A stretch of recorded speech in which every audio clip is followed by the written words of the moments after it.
crafty friends, JENNCASCELL here, and I wanted to share with you another card that I created for my 2022 holiday card series.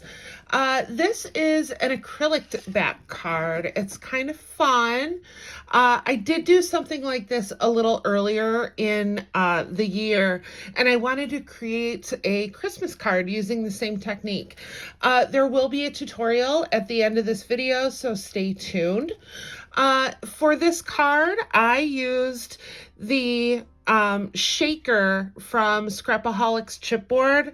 It's the cocoa mug shaker, super cute. I also used the Pink Fresh Holiday Magic collection. This is one of my favorite Christmas collections of all time. If you haven't seen this, it is from last year, but super cute collection. Just really fun, modern, fresh colors.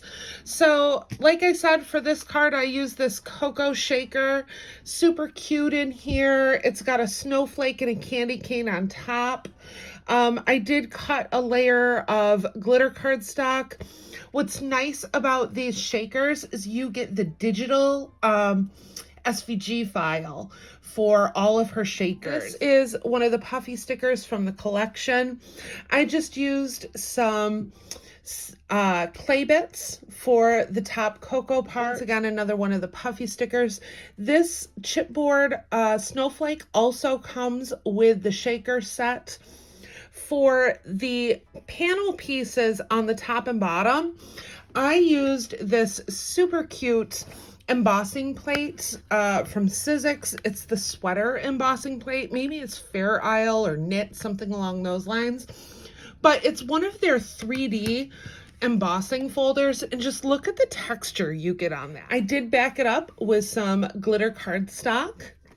On the interior, you'll see more from this Holiday Magic collection, and this is one of the ephemera pieces. For this tutorial, I'm going to go through the sizes of paper that you're going to need to cut.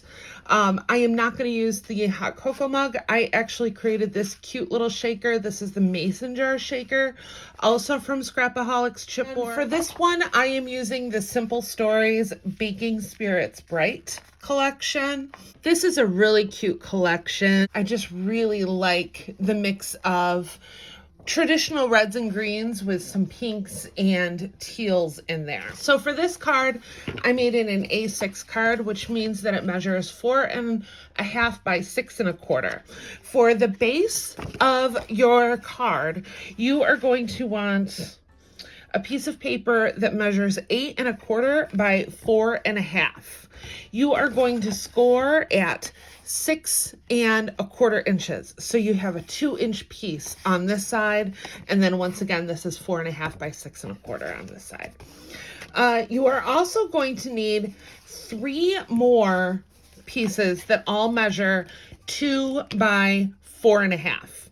These are going to make the base layers at the bottom, and one I did shave just a tiny bit off because it's going to go in back here, and you want a little room for clearance, so it's going to sit like that. You'll also need an acrylic piece. Mine is 4.5 by 5, I believe.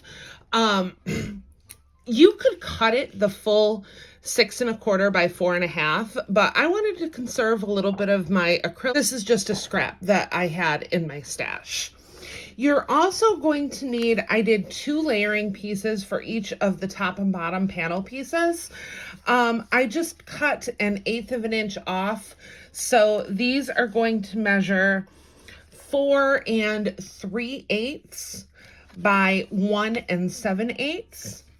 And then you'll need 2 pattern paper pieces for the top, and those are going to measure 4.25 by 1 3/4. The inside panel piece, I once again did this green. That is going to measure 4.25 by 6. And then once again, I just took 1/8 of an inch off. So 4 1/8 by 5 7/8. So I'm going to start by just gluing this down. I'm going to grab some of my Barely Art glue. I like using this glue for cards because you've got a little bit of wiggle room in the dry time. I do have an affiliate link that I will post in the description box. I'm just going to take my base panel and pop that inside like so. Now I'm going to flip the card over and I'm going to start working on my acrylic piece. I'm going to come over with a little bit of tape and I am just going to add just a strip of tape because of the quick dry hold on it. And then I'm going to add a little bit of glue to the top. I'm going to center my acrylic on there. You're not going to see this because now you're going to grab that panel that you cut just a tiny bit thinner than the other pieces and you're going to pop that right on top. So I'm going to line up the bottom so I know that none is peeking through on the other side and lay that down like so. I've already added some glue and tape to this piece and I'm just going to line it up at the bottom like this and flip my card over like so. So you should have this. Now I'm going to take this last piece here, add a little more glue, pop it right on top.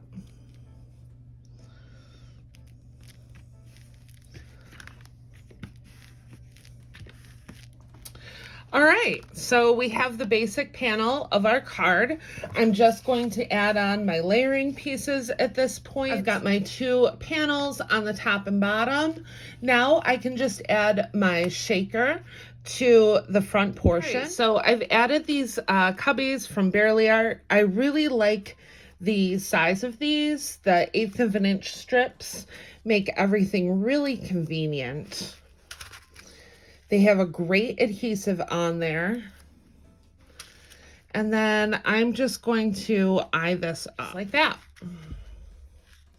Super cute. So let me tell you about this shaker that I created a little bit. Like I said, it's the mason jar shaker from Scrapaholics Chipboard. I added this cute little fabric ribbon on top. This is from Frank Garcia's Strawberry Milkshake collection. I did a fun shaker mix in there, and if you see behind, the pattern paper is also some cute little gingies from the Simple Stories Baking Spirits Bright collection. I did a handmade poinsettia at the top.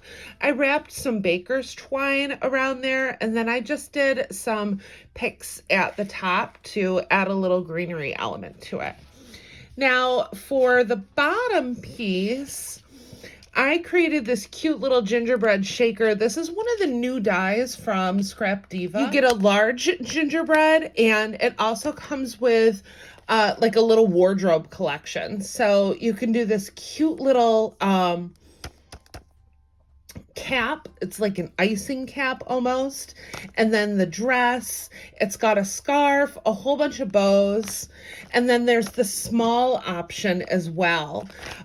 This snow cap here, this actually belongs on this side because it's for the larger guy. But there's so many layers. There's so many different possibilities with this.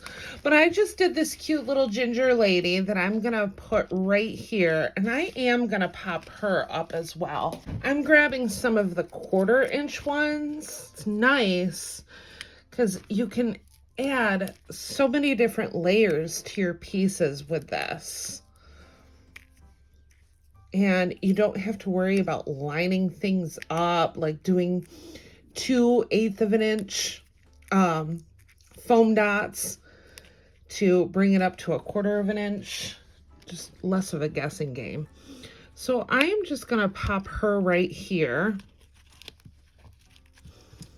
Super cute. And then I also used this little chipboard piece from Scrapaholics Chipboard. It's one of the peppermint ones. Now this has 2 layers to it, and then I also put a piece of white glitter paper in the back because I wanted mine to have 3 different stripes in there. Let me see. I had a plan of using these as well. So I'm thinking that I'm probably just going to put this here. Now for the final piece, I'm going to add this cute little sticker from the collection, and I'm gonna just pop that up, I think. Sorry if you're hearing some background noise. My entire neighborhood is shoveling out right now. I live near Buffalo, and we got hit with a really, really nasty storm the last couple of days. We have record snowfall in our area. I don't live in the South towns where they're getting hit the hardest, but they've gotten 6.5 feet a foot. So yes, everything you've heard about Buffalo is absolutely true. We've lucked out. We've only got about 2 feet right now, but our entire neighborhood is out there trying to clean out their driveways and such. So I'm gonna add that, and I think we're done. I love how this turned out. It's super cute. Lots of fun. If you wanted to add a little greeting to the interior, or you could add like a white square or something in there and you could write on that portion. I haven't really decided what I'm going to do with mine yet, but I hope you like this tutorial. Go ahead and leave me a comment if you'd like to see more videos like this. Stay tuned. I will have some more Christmas cards on the way. I will leave some affiliate links in the subscription boxes, as well as coupon codes for some of the stores that I work for. Don't forget to give this video a thumbs up and hit that subscribe button for more crafty content. I'll see you in the next video. Bye.